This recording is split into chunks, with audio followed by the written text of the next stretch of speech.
श्री सद्गुरुदेव भगवान की जय। बंदहु गुरुपद कंज कृपा सिंधु नर रूप हरि महामोहतम पुंज जासु बचन रवि कर निकर। ओम श्री सद्गुरुदेव भगवान की जय।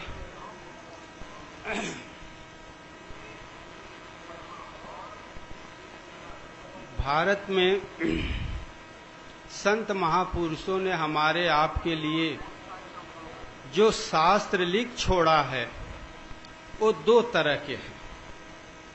एक शास्त्र तो ऐसे हैं जिसमें सामाजिक मर्यादा और आध्यात्मिक मर्यादा दोनों लिखी गई है, जैसे रामचरितमानस हुआ, महाभारत हुआ। इसमें जो भी लिखा है ये हमारे धर्म शास्त्र हैं, कल्याणकारी शास्त्र हैं, लेकिन पढ़ोगे तो कहानी मिलेगा। एक राम थे, एक रावण था, जंगल में चले गए, उनकी पत्नी हरण हो गई, राम को क्रोध आया, उसकी वध कर डाला, सीता को वापस प्राप्त कर लिया, ये कहानी। उसी तरह महाभारत भी है, देवासुर संग्राम है, ये शास्त्र में लिखे हैं। लेकिन इन शास्त्रों में संतों ने कहानी के माध्यम से बाहरी हमारी जो अनादिकाल से संस्कृति है उसको प्रस्तुत करते हुए अध्यात्म को समझाया है, जिसमें 40% अध्यात्म समझ में आता है और 60% सामाजिक व्यवहार समझ में आता है कि माता पिता के प्रति हमारा कैसा आचरण हो। किंतु हम सदाचार रूप से अच्छी तरह व्यवहार करके जी ले, इससे हमारा कल्याण संभव नहीं है। इसलिए थोड़ा अध्यात्म भी मिलता है। जैसे तुलसीदास जी कभी कभी खोले हैं अध्यात्म को कि चित्रकूट के बारे में बताए कि तुलसी सुभग स्नेह मन सिय रघुबीर बिहार। किस क्या है वन, तो कहते हैं श्रद्धा को वन कहें, स्नेह को वन कहें, जहां भगवान का विहार होता है। अध्यात्म को बता दिए कहानी कहते कहते। किंतु कुछ ऐसे शास्त्र हैं जिसमें सामाजिक व्यवस्था कुछ भी नहीं है, प्योर अध्यात्म है। न कहीं राम का नाम है, न सीता का नाम है, न कृष्ण का नाम है, न राधा का नाम है, न गणेश का नाम है, न माता पिता का नाम है। जो कुछ है प्योर अध्यात्म है। वो है पातंजलि योग दर्शन, ब्रह्म सूत्र, 9 उपनिषद। इसमें राम रहीम का नाम नहीं है, सीता का नाम नहीं है, कुछ नहीं है। भगवान कहाँ है, कैसे उसको पाया जाता है, उसका शुद्ध स्वरूप लिख दिए, सामाजिक व्यवस्था नहीं लिखे उसमें। और हम सामाजिक व्यवस्था में पड़े हैं, इसलिए उस शास्त्र में हमको रस नहीं मिलती, इसलिए हम उसको पढ़ना नहीं चाहते। लेकिन पढ़ने के लिए हम नहीं यहाँ आए हैं, कल्याण के लिए। और कल्याण के लिए जो भी शास्त्र अच्छा लगे उसी को पढ़ना चाहिए। तो हम पातंजलि से थोड़ा बताएंगे कि पातंजलि में क्या है, जिसे भजन कहा गया, योग कहा गया, भक्ति कहा गया, उसी को पातंजलि भी योग कहे और उसका स्वरूप बताए। योग क्या है, कैसे किया जाता है, योग करने में क्या परेशानी आती है, कैसे उसका समाधान होता है, क्या मिलता है योग से। छोटे छोटे सूत्र में बड़े अच्छे ढंग से उन्होंने बताया। पहले परिभाषा दिए योग का कि यथ योगा अनुशासनम। योग क्या है तो बताए एक अनुशासन है। अनुशासन का तो आप स्वरूप जानते ही हैं कि घर में अनुशासन रहती है तो गृहस्थी अच्छी चलती है, क्लास में अनुशासन रहता है तो विद्यार्थी की पढ़ाई अच्छी होती है। उसी तरह योग माने भजन, चिंतन, साधन, कुछ भी कह लो। कहते हैं कि भजन क्या है तो कहते हैं एक अनुशासन है। अब इस भजन के द्वारा हम किसको अनुशासित करें तो बोले योगस चित्तवृत्ति निरोध है। हमारे मन का जो जन्म जन्म का स्वभाव है, जो हमारे मन के अंतराल में तरह तरह के विचार पैदा होते हैं, उसको निरोध माने रोक देता है। क्यों रोक देता है? आप भजन में बैठो या अपने मन को देखो जरा, तो मन में विचार चलते रहते हैं। जो घटना पूर्व में हुआ है, शादी ब्याह मार झगड़ा काट कूट, जो भी आप अनुभव किए हो जीवन में, उसका विचार हमारे स्मृति पटल पर रहता है। और जहां मन शांत करके बैठो तो वो विचार उठना शुरू हो जाता है। कभी कभी आप देखे होंगे कि कोई रास्ते में चलते रहते फिर भी बकबकाते चलते जाते, वो उसके स्मृति पे जो विचार है संस्कार रूप में, वो उभर रहे हैं। और ये विचार को आप चाह के भी रोक नहीं सकते। लेकिन योग अर्थात भजन एक ऐसी चीज है कि मन के इन अनंत विचारों को निरोध माने रोक देगी। अब मान लो हम भजन किए, योग का अभ्यास किए, मन के नाना प्रकार के विचार रुक गए, तब अब अगर थोड़ा संक्षेप में सुनना हो तो ये विचार आते कैसे हैं? हमें आपको शरीर मिली है, 10 इंद्रियां हैं, जिसमें 5 को ज्ञान इंद्री कहते हैं। संसार की हमें जानकारी देती है, इसलिए इसको ज्ञान इंद्री कहते हैं। और इन ज्ञान इंद्रियों के द्वारा बाहर जगत में जो भी हम देखते हैं, कान से सुनते हैं, जीवा से रस लेते हैं, शरीर से स्पर्श करते हैं, इसकी जो जानकारी रहती है वही संकल्प के रूप में हमारे भीतर आ गई। किसी ने कभी कोई शब्द गाली दे दिया, वो आके टेप हो जाता है मन के अंतराल में। आंख से किसी को देख लिए, उसका फोटो आके टेप हो जाता है मन में। तो इसी को कहते हैं रूप रस गंध स्पर्श। ये 5 चीज हैं और इन्हीं से मन का स्वरूप तैयार होता है। अगर ये न रहे तो आप पिताजी को देखोगे तो नहीं पहचानोगे, क्योंकि पिताजी को आप देखे हो, उसका फोटो आपके भीतर है, फिर देखते हो तो पहचान जाते हो, हाँ ये हमारे पिताजी हैं। और जिसकी फोटो आपके स्मृति पटल पे नहीं है, उसको आप देखोगे तो नहीं पहचानोगे। 25 साल के बाद किसी को देखते हो तो बड़े मुश्किल से धीरे धीरे समझते हो, हाँ हाँ याद आ गया भाई तुम ही थे, क्योंकि उस पे पर्दा पड़ते चले जाता है। तो ये है चित्त वृत्ति। और ये जब तक है तब तक आपका मन एकाग्र नहीं होगा। आप भजन नहीं कर सकते, न नाम जप सकते हैं, न रूप देख सकते हैं। देखोगे 2 मिनट में जैसा विचार वहां मन को खींच के ले जाके फेंक देगा। आप भजन में बैठे, शादी का याद आया तो पहुंच जाओगे ससुराल 2 सेकंड में, अब फिर आ जाओगे। बंबई कलकत्ता रूस मद्रास, जहां जहां का विचार होगा वहां वहां मन सन सन भागते रहेगा। लेकिन योग एक ऐसी भी क्रिया है कि इस मन के भाग दौड़ को रोक दे। और जब मन रुक गया तब मन मरा माया मेरी हंसा बेपरवाह। जब मन रुक गया तो माया खत्म, और यही हंसा मतलब जीव शिव के रूप में परिणित हो जाता है। आज आप जीव हो, एक दिन भगवान के रूप में पूजा होने लगेगी। हमारे आप जैसे गुरु महाराज भी थे, पैदा हुए खेले कूदे, लेकिन योग का अभ्यास करके मन का निरोध कर लिए, भगवान का साक्षात्कार कर लिए। हम आप फूल लेके पूजा कर रहे हैं भगवान का। तो वही कहते हैं योगस चित्तवृत्ति निरोध है। यदि कोई रोक लिया मन के वृत्ति को, तब तो कहते तदा द्रष्टु स्वरूपे अवस्थानम। तो ये जीव शिव स्वरूप हो जाता है, जीव से भगवान बन जाता है, अपने सहज स्वरूप को प्राप्त कर लेता है। और जब तक ये नहीं रुकता मन, चित्त की वृत्ति का निरोध नहीं होता, तब कहते हैं कि वृत्ति सारूप्य मित्रत्व। जैसा आपके भीतर संस्कार है, जैसी करनी है, आपका स्वभाव है राग द्वेष करने का, जैसे कुत्ते देखो आपस में झगड़ते रहते हैं, ऐसा स्वभाव है, तो आप मनुष्य रहते हुए भी कुत्ता ही हो, क्योंकि कुत्ते वाला आचरण आपके मन के अंतराल में है। अब मन की एक एक भावना संसार में एक एक योनि है। मन की भावना से ही बाहर हमें शरीर का रूप मिलता है। मन के अंतराल में भयंकर वासना है, शरीर छूटेगा तो वासना के अनुकूल शरीर मिलेगा। कहीं कुत्ते का, क्रोध का मन में भावना अधिक है, शरीर छूटते ही त्रियक योनि, कहीं सरप कहीं बिच्छी, ऐसी जन्म मिल जाएगा। क्यों? उनका स्वभाव ऐसा है। दूध पियाओ लेकिन थोड़ा छू दो तो डंक मार देंगे, मरो चाहे जियो। इतने क्रोधी होते हैं, ये तामसी होते हैं। तो इस तरह मन की जैसी वृत्ति वैसा आपका स्वरूप।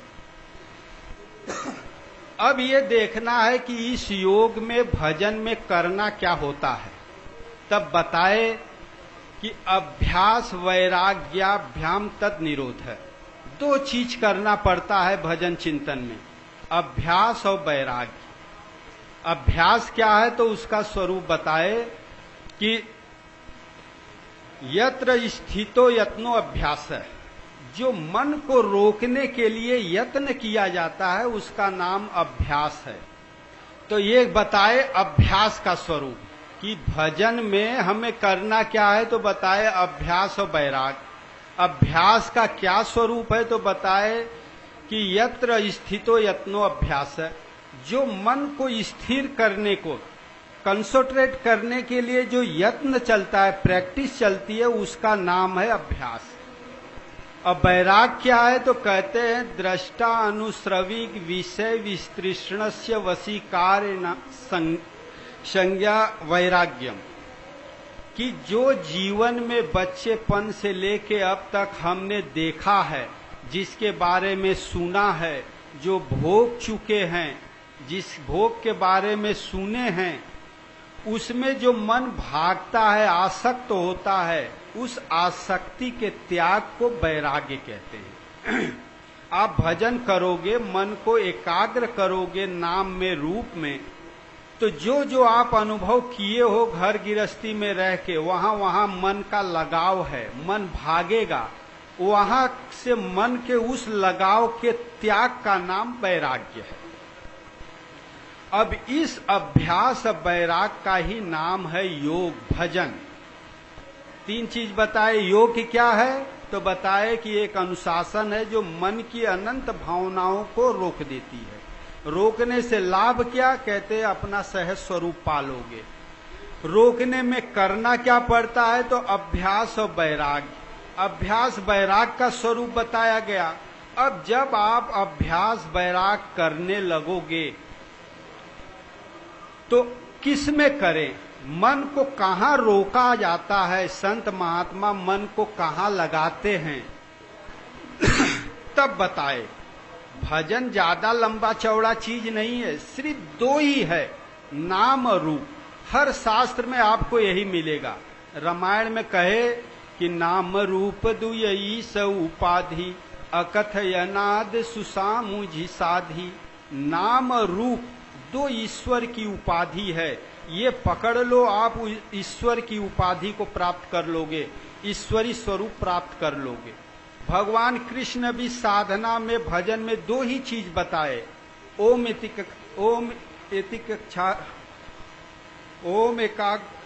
ओम का जप और अपना स्वरूप का ध्यान बताए। यहाँ पातंजलि भी दो ही चीज बताए।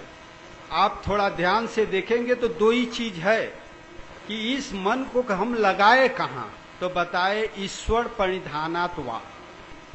ईश्वर में लगाओ, ईश्वर के प्रति समर्पित हो, मन को एकाग्र करो तो ईश्वर में। अब ईश्वर को तो आप देखे नहीं हो, जहां अपने मन को लगाएं तो ईश्वर कहीं बाहर नहीं है, इसी संसार में रहता है, हमारे आपके जैसे ही उसकी रूपरेखा है। इसलिए ईश्वर का स्वरूप बताए कि ईश्वर है कौन।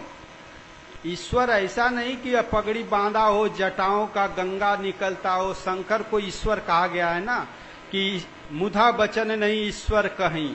ईश्वर माने शंकर होता है, ईश्वर माने स्वामी होता है।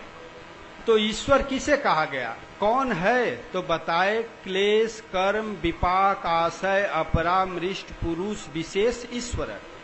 एक लाइन में ईश्वर का स्वरूप बता दिए कि ऐसे संत जो क्लेश अर्थात माया, जिसके द्वारा ये जीव नाना प्रकार का संसार में क्लेश पाता है, दुख पाता है, उसी को अविद्या कह लो चाहे माया कह लो। माया, माया से प्रेरित कर्म, अच्छे पाप पुण्य जो कर्म होता है वो कर्म, आशय माने होता है उसका समूह कर्मों के संस्कार, और विपाक, विपाक माने होता है फल। जो माया द्वारा किया हुआ प्रेरित कर्म, कर्मों का संस्कार, उसका जो फल है जन्म मृत्यु, उसको जो पार कर लिया, ऐसे संत, विशेष है परमात्मा, उसका दर्शन कर लिए, ऐसे संत को ईश्वर कहा गया। ईश्वर ऐसा नहीं कि कहीं कैलाश पे रहता हो या आकाश में रहता हो। ईश्वर संत को कहा गया है जो माया को मिटा के भगवान का दर्शन कर ले, दर्शन करके स्थित है, विशेष पुरुष है, वो ईश्वर है। और ऐसे संत जिन्होंने माया को मिटा दिया है, क्लेश कर्म विपाक आशय को नष्ट कर दिया है, भगवान का दर्शन पा लिए हैं, उनमें क्या क्षमता होती है? तब बताए, तत्निरत्सय सर्वज्ञ बीजम।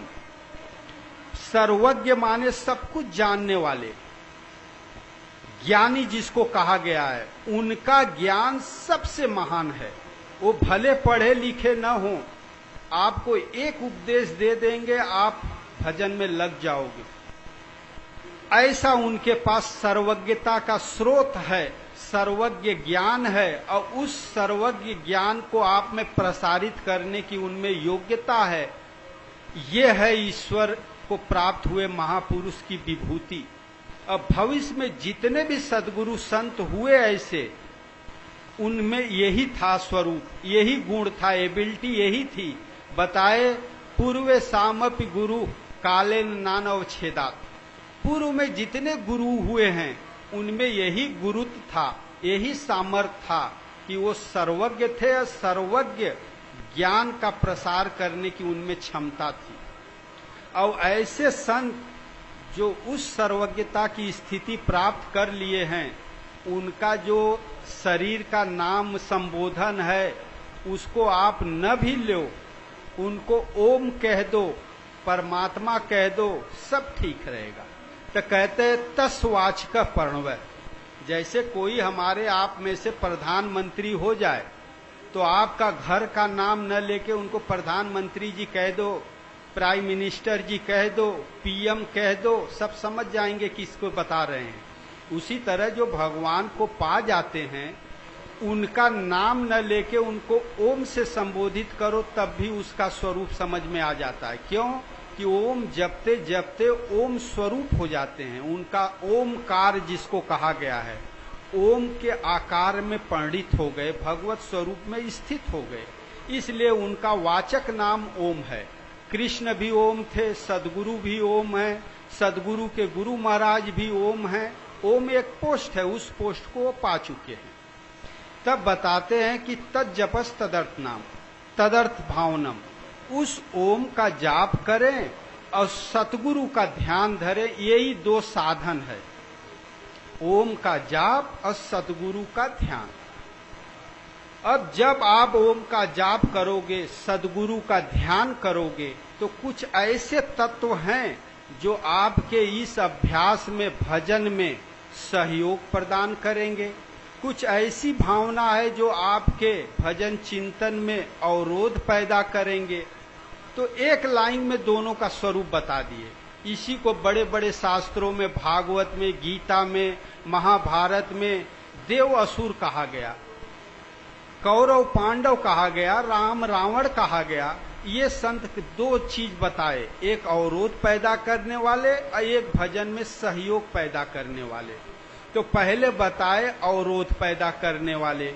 ऐसे कौन कौन से कारक हैं जब आप भजन करोगे तो अवरोध पैदा करते हैं? तो उसका स्वरूप बताए कि व्याधि, अस्तान, संशय, प्रमाद, आलस, अविरति, भ्रांति दर्शन, अलब्ध भूमिकत्व, अनअवस्थित्वानि, चित्त विक्षेपाते अंतराया, ये भजन में अवरोध पैदा करते हैं। क्या कितना बताए? 9। व्याधि आप भजन कर रहे हो, मलेरिया हो गया, अब उठ के बैठने लायक नहीं हो, तो क्या ध्यान हो सकेगा? दर्द है, कष्ट है, न ध्यान होगा न नाम जप पाओगे। व्याधि, अस्त्यान, अस्त्यान माने आसकत, अकर्मण्यता, अरे यार आज नहीं, अब चलो शाम को कर लेंगे, शाम हुआ तो नहीं, सवेरे 4 बजे कर लेंगे, ये अकर्मण्यता को अस्त्यान कहते हैं। अस्कितिया गया कहते हैं ना, अस्त्यान। व्याधि, अस्त्यान, संशय कि गुरु महाराज भगवान हैं कि नहीं, पूर्ण महापुरुष हैं कि नहीं, ये जो भजन बताए सही है कि नहीं। सब लोग तो फोटो वाले राम का ध्यान करते हैं, ये अपने ध्यान करने को बता रहे हैं, कहीं बेवकूफ तो नहीं बना रहे हैं। अपनी शक्ति साधना में संशय हो जाएगा तो भजन करोगे मन नहीं लगेगा आपका। तो व्याधि, अस्त्यान, संशय, प्रमाद, प्रमाद कहते हैं व्यर्थ के चिंतन को। क्रिकेट देख लिए, अब भजन में बैठे तो आप ही क्रिकेटर हो गए, हम होते तो छक्का मारते, 4 चौका मारते, ये करते। व्यर्थ का चिंतन करते करते आधा घंटा बीत गया, बोले समय खत्म, अब चलो काम धंधा देखिए, इसको प्रमाद कहते हैं। अविरति, बैराग, भजन करते कभी कभी मन में ऐसा होता है यार 4 दिन की जीवन है, खा पी के मस्त रहो, ये क्या बैठ के ध्यान करो, त्याग करो, इस सधुवन का कौन प्रपंच। कभी कभी ऐसा भावना जग जाता है, कोई कुछ बोल दिया उसी में बह जाते हैं, बैराग हल्का पड़ जाता है, उसको अविरति कहते हैं। उस दिन आप भजन करोगे, भजन में मन नहीं लगेगा। तीसरा बताए अलब्ध भूमिकत्व, कि नाम भी जप रहे हैं, ध्यान भी धर रहे हैं, कहीं मन लग नहीं रहा है, आधा घंटा से परेशान है, छोड़ देंगे हम, इसको अलब्ध भूमिकत्व कहते हैं। अनवस्थित, अनस्थित में होता है कि हम जप तो कर रहे हैं, भगवान से कुछ हमको रिजल्ट नहीं मिल रहा है, कुछ फायदा नहीं महसूस हो रहा है, तब धीरे धीरे हताश होके भजन चिंतन छूट जाता है। और 5 बताए, दुख, दौर्मनस्य, अंग में जेवत, श्वास प्रश्वास, विक्षेपा सब हुए। कभी किसी ने कह दिया, गुरु महाराज डांट दिए, घर में झगड़ा हो गया, अब मन तो खिन्न है, ऐसे में नाम जपो, ध्यान धरो, नहीं होगा। श्वास प्रश्वास, अब समय कम है इसलिए संक्षेप में कहते हैं, ये ऐसे तत्व हैं जो हमें भजन में अवरोध पैदा करते हैं, श्रद्धा को कम करते हैं, विश्वास को नष्ट कर देते हैं। लेकिन कुछ ऐसे तत्व हैं जो हमें सहयोग देते हैं। जब हम गुरु जी का ध्यान धरते हैं, प्रेम पूर्वक नाम जपते हैं, तो गुरु महाराज से, भगवान की तरफ से कुछ सहयोग मिलने लगता है। वो सहयोग कैसे मिलता है तो बताए, विशोका व ज्योतिष्मति। आप भजन कर रहे हो, भजन करते करते कभी कभी क्या होता है कि कुछ ईश्वरीय दृश्य आ जाता है। गुरु महाराज का ध्यान धर रहे हो, गुरु महाराज दर्शन दे दिए, कुछ कह दिए, कुछ आपको देने लगे खाने के लिए, और जब आपका ध्यान टूटा तो बोले गुरु महाराज का दर्शन हुआ। उस दिन मन कितना प्रसन्न होता है कि वाह, आज गुरु महाराज का दर्शन हुआ। तो 1 हफ्ता तक मन प्रसन्नता पूर्वक बड़े श्रद्धा से भजन होता है। दूसरा बताए कि विषयवती प्रवृत्ति उत्पन्ना मनस स्थिति निबंधनी। हमने भजन किया, आधा घंटा नाम जपते जपते ऐसा स्थिति बनती है मन का कि 10 सेकेंड 5 सेकेंड के लिए मन संसार का चिंतन छोड़ देता है। 10 सेकेंड के लिए कहाँ भगवान को टच कर देता, स्पर्श कर देता है। तो एक ऐसी अनुपम शांति उसके हृदय में मिलती है कि उतना अच्छा लगता है कि मानो एकदम फ्रेश है। अब बार बार घंटी बज रही है, इसलिए हम बंद कर देते हैं, बाद में कभी बताएंगे। बोलिए श्री सद्गुरुदेव भगवान की।